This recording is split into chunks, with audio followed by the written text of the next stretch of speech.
Bonjour tout le monde, aujourd'hui je vous explique le fonctionnement du comparateur LM339.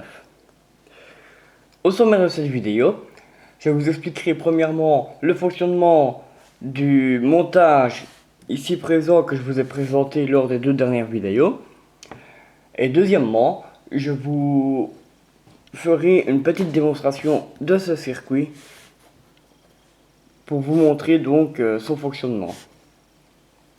Je vous rejoins directement après l'introduction de cette vidéo.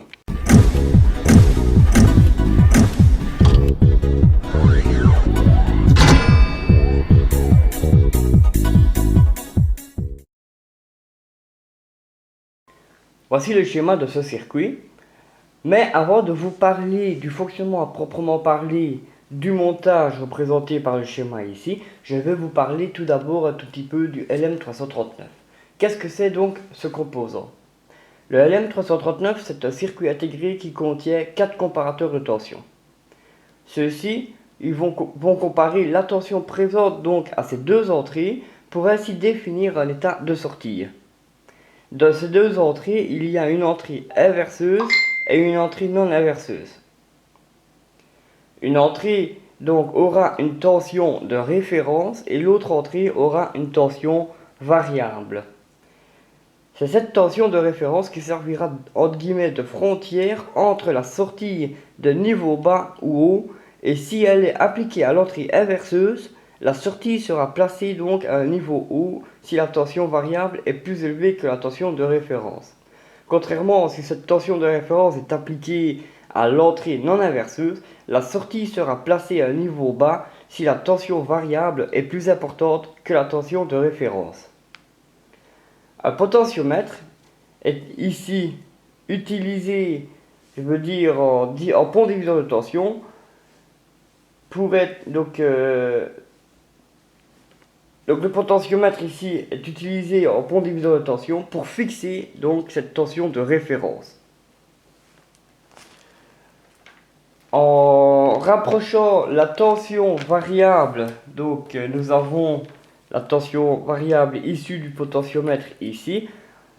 Si la tension variable se rapproche de la tension de référence qui se situe ici, la sortie du comparateur, elle peut osciller entre un niveau haut et bas, ce qui la rend instable car le comparateur ne peut ainsi décider à quel niveau placer sa sortie.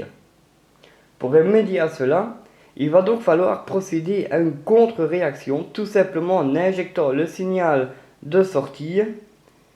Donc à l'entrée, je veux dire, à l'entrée où est appliquée donc la tension variable par le biais d'une résistance qui est ici. Si la tension variable est appliquée à l'entrée non inverseuse, c'est une contre-réaction positive. Si au contraire la tension variable est sur l'entrée inverseuse, on parle alors de contre-réaction négative. Là on voit que la tension variable est sur l'entrée positive, donc nous aurons une boucle de contre-réaction positive. Cette contre-réaction, elle va provoquer ce qu'on appelle un hystérésis. L'hystérésis, c'est une zone de plage donc entre la zone d'arrêt et la zone de fonctionnement. J'ai pour vous dessiné un petit croquis de ce qu'est la zone d'hystérésis. Donc on voit ici une zone rouge qui est la zone de fonctionnement, une zone hystérésis en bleu et une zone noire qui est tout simplement la zone d'arrêt. En dessous ici nous avons un chronogramme du fonctionnement de ce qui se passe ici. J'ai en vert ici dessiné en exagérant, donc j'ai exagéré exprès les fluctuations de courant là pour l'exemple, pour les explications. De ce fait, c'est plus facile à comprendre ce qui va se passer. Donc on voit que nous avons la tension au point, je veux dire au point le plus bas qui se situe ici à la base de la zone d'arrêt. Et cette tension en vert là, cette fluctuation de tension, c'est tout simplement la tension variable qui provient du curseur du second potentiomètre.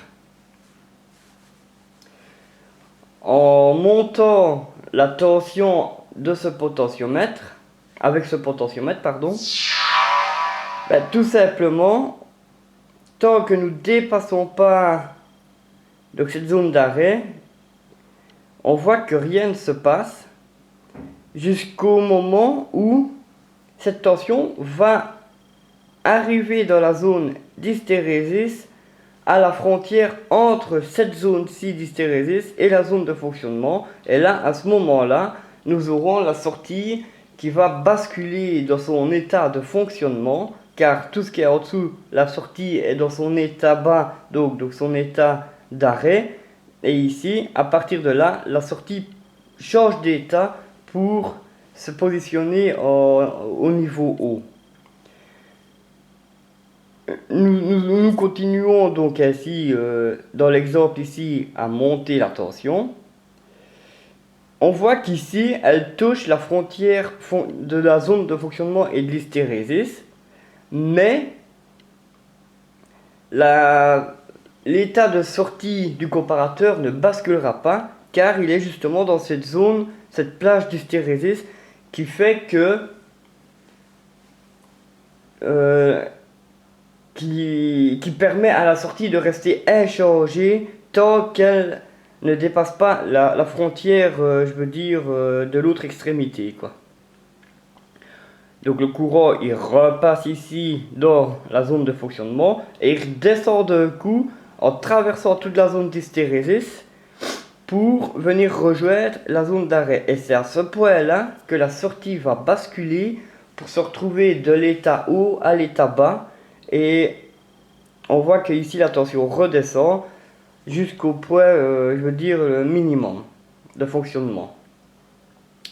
Le chronogramme ici, donc la ligne en bas représente la sortie à l'état bas et ici la ligne en haut représente la sortie à l'état haut. On voit que là où début de la tension, ben, la sortie est placée à un état bas. Dans le cas donc, du fonctionnement du comparateur, comme dans le circuit, le petit circuit que j'ai monté et que je vous ai présenté lors des 2 précédentes vidéos.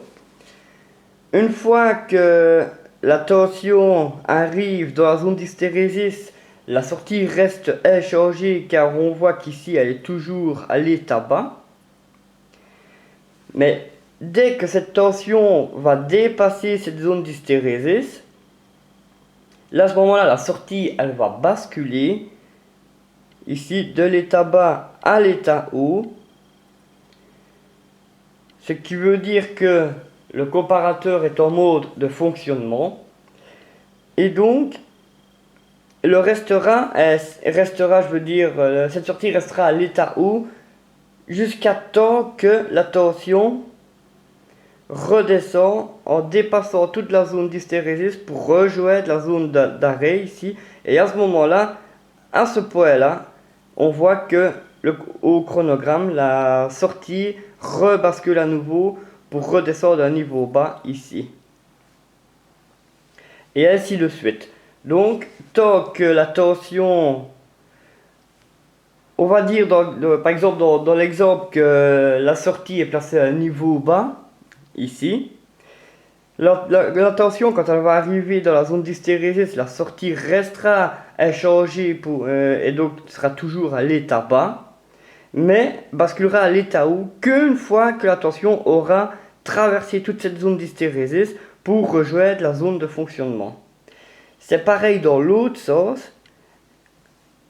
Là, la tension, quand elle est dans la zone de fonctionnement, une fois qu'elle arrive dans la zone d'hystérésis, la sortie reste inchangée et donc, vu qu'elle est dans la zone de fonctionnement, la sortie est placée à un niveau haut.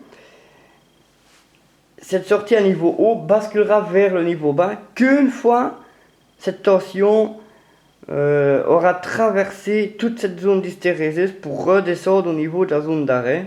Et c'est là à ce point-là, que la sortie basculera d'état de fonctionnement. Grâce à l'hystérésis provoquée donc par la contre-réaction, la sortie du comparateur est maintenant stable. En parlant de la sortie, donc les sorties du LM339 possèdent un transistor à collecteur ouvert. Quand celui-ci est en mode bloquant, la sortie possède un niveau haut et inversement si ce transistor est passant.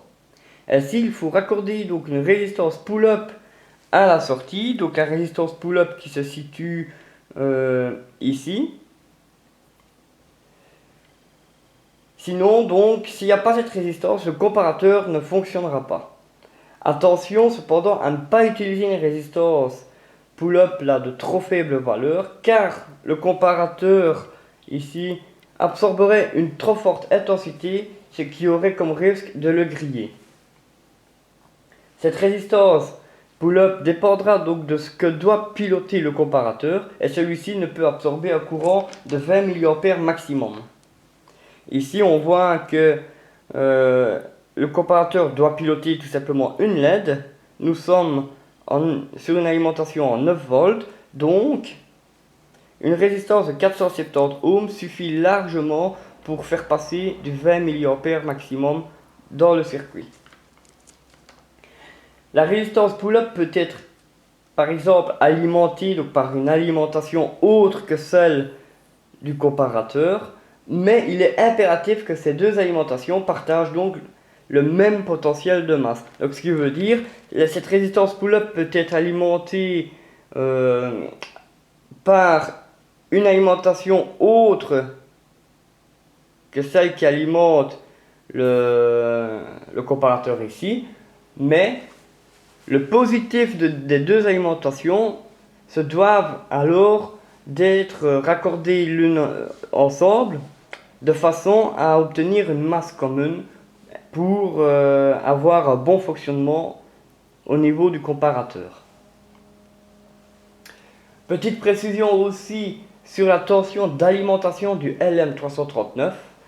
La tension elle est très vaste car on peut l'alimenter de 5 à 36 volts.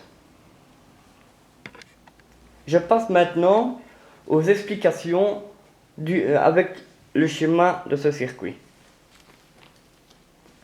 Donc ici, voici le schéma du montage. On voit ici nous avons un potentiomètre de 500 kΩ, un second potentiomètre qui ici j'ai oublié de noter mais c'est un potentiomètre de 1 mégohm. Là nous avons une résistance de 470 kΩ qui elle sert à créer la boucle de contre-réaction, en l'occurrence une contre-réaction positive ici.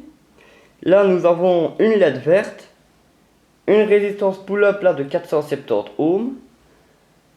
Nous avons un comparateur ici et un second ici. Une seconde résistance pull-up de 470 ohms et une diode LED rouge ici.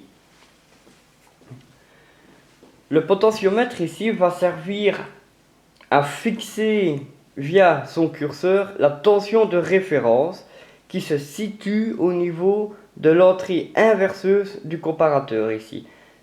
Ainsi, ce potentiomètre, je n'y toucherai pas pendant que le circuit sera en fonctionnement. Ce potentiomètre ici là de 1 mégohm, il va falloir que je marque 1 mégohm ici parce que je ne sais pas pourquoi j'ai oublié, mais enfin bon, ce potentiomètre ici via son curseur, lui va injecter la tension variable au niveau de l'entrée non inverseuse du comparateur, et c'est donc ce potentiomètre que je vais tourner pendant la démonstration lorsque le circuit sera en fonctionnement. Donc, concernant son fonctionnement, nous avons donc, comme je vous l'ai expliqué, la tension de référence issue de ce potentiomètre appliquée ici à l'entrée inverseuse du LM339, du comparateur ici. Si maintenant, donc, pour le moment, donc j'ai une tension la plus basse issue de ce potentiomètre, donc là nous avons la LED verte ici qui sera éteinte du simple fait que la tension variable ici sera inférieure à la tension de référence qui se situe ici. De cette façon, vu qu'en sortie il y a un transistor à l'intérieur, là, il y a un transistor à collecteur ouvert, à ce moment-là, ce transistor lui sera passant, et donc vu qu'il sera passant, la la résistance pull-up ici sera raccordée au collecteur de ce transistor. Et de ce collecteur, le courant, et de cette résistance, le courant ne passera pas par la LED, mais passera par la jonction collecteur émetteur du transistor interne ici pour rejoindre ainsi le négatif de l'alimentation. Je vais maintenant faire tourner donc ce potentiomètre jusqu'à faire grimper la tension variable au-dessus de la tension de référence. Qu'est-ce qui va se passer? À ce moment-là, la tension variable sera supérieure à la tension de référence qui se situe ici. Et là, la sortie va basculer d'état de fonctionnement. Le transistor, lui, à l'intérieur, ne sera plus passant, donc il sera du coup bloquant. De cette façon, le courant issu de la résistance pull-up ne rentrera pas plus dans la sortie pour traverser la jonction collecteur-émetteur de ce transistor pour rejoindre les négatifs.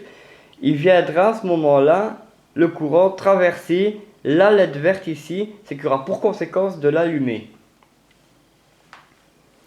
Cette LED s'éteindra une fois que j'aurai, avec ce potentiomètre, abaissé la tension variable en dessous de la tension de référence. À ce moment-là, le transistor redeviendra passant et le courant issu de cette résistance ne passera plus par la LED, mais passera par ce transistor. Ici, on voit que j'ai un comparateur ici et un second comparateur ici. Regardez, je veux dire, comment est-ce que je l'ai branché. Tout simplement, ici on voit au niveau de l'entrée inverseuse du premier comparateur, je l'ai également raccordé à l'entrée non inverseuse, cette fois, d'un second comparateur. Et l'entrée non inverseuse du premier comparateur, je l'ai également raccordé à l'entrée, cette fois, non inverseuse, l'entrée inverseuse, pardon, du second comparateur.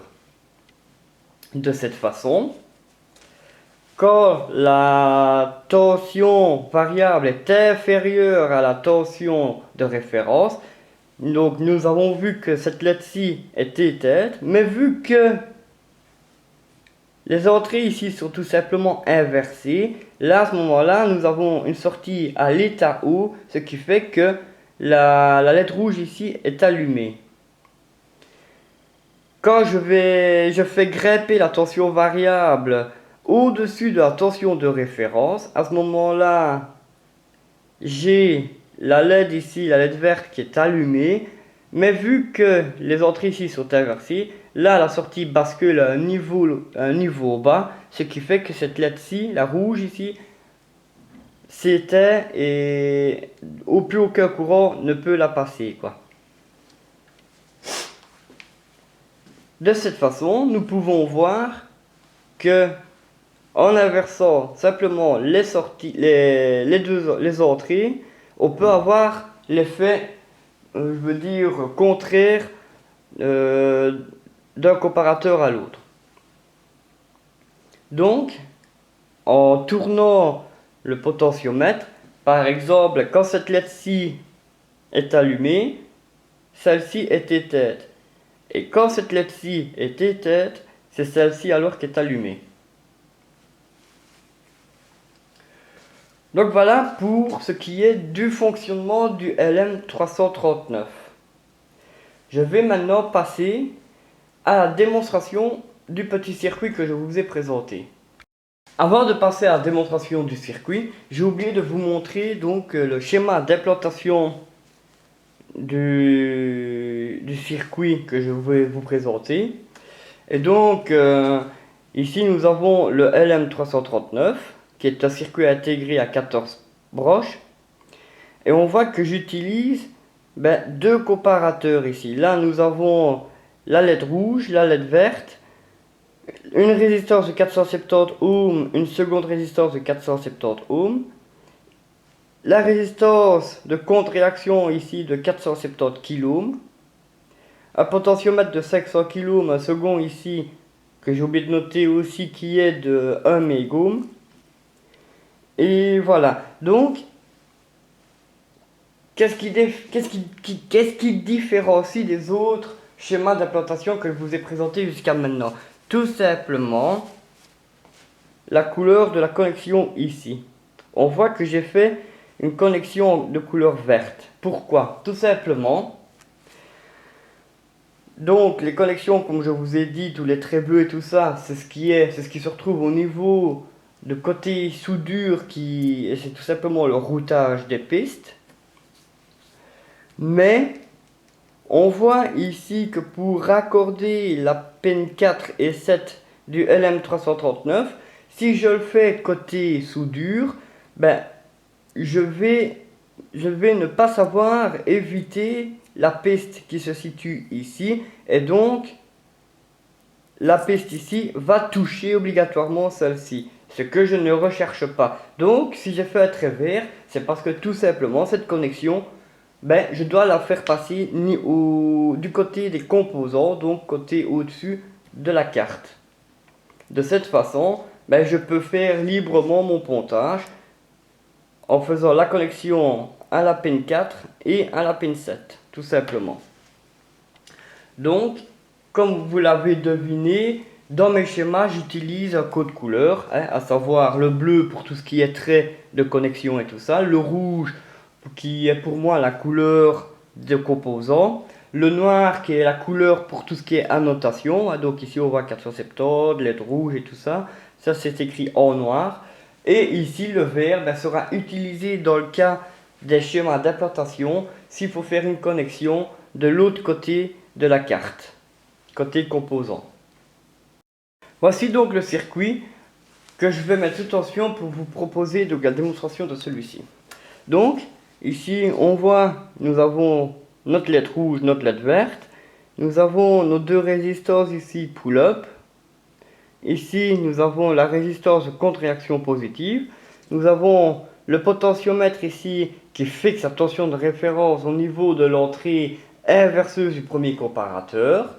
Et ici, nous avons le potentiomètre qui envoie la tension variable au niveau de l'entrée non inverseuse du premier comparateur. Ce potentiomètre ici est raccordé en pont diviseur de tension et la sortie de ce pont diviseur de tension est envoyée par le curseur de ce potentiomètre. Et ici, ce potentiomètre peut être remplacé par éventuellement une photorésistance, un phototransistor ou tout autre capteur, à savoir donc genre les capteurs de température, les capteurs à effet Hall, etc. Donc tous ces capteurs peuvent être raccordés et utilisés en amont d'un comparateur de tension. Je passe maintenant à la démonstration de ce circuit. Je mets le montage sous tension.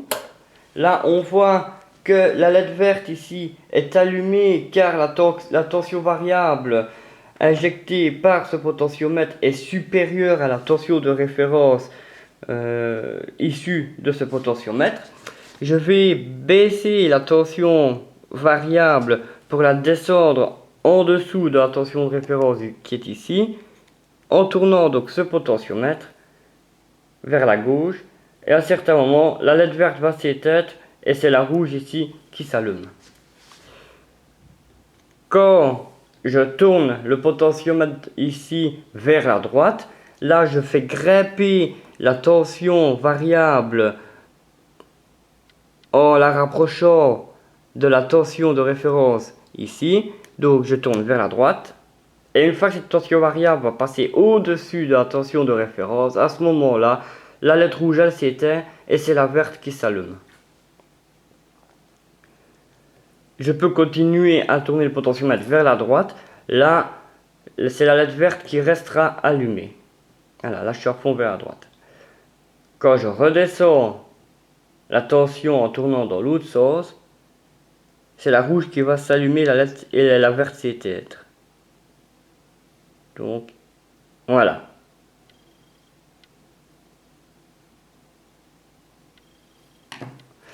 Donc voilà pour ce qui est donc de ce circuit intégré qui est le comparateur de tension LM339. Et j'espère que ce composant vous plaît un peu. Moi, j'apprends tout doucement à le découvrir et à le connaître. Et donc, d'autres circuits suivront avec ce circuit intégré, dont j'ai déjà à l'idée quelques applications. Cette vidéo touche à sa fin. J'espère que j'ai été compréhensif dans mes explications. Si tel n'est pas le cas, faites-le moi savoir par le biais des commentaires. J'espère que cette vidéo vous a plu. Si c'est le cas, n'hésitez pas à la liker et pourquoi pas la partager. N'oubliez pas non plus de vous abonner à la chaîne et de cliquer sur cette petite cloche pour rester informé des nouveautés de cette chaîne. Et moi, en attendant, je vous souhaite de bonnes expériences électroniques. Je vous dis merci de me suivre depuis le début. Et je vous donne rendez-vous pour la suite de la chaîne. Bye!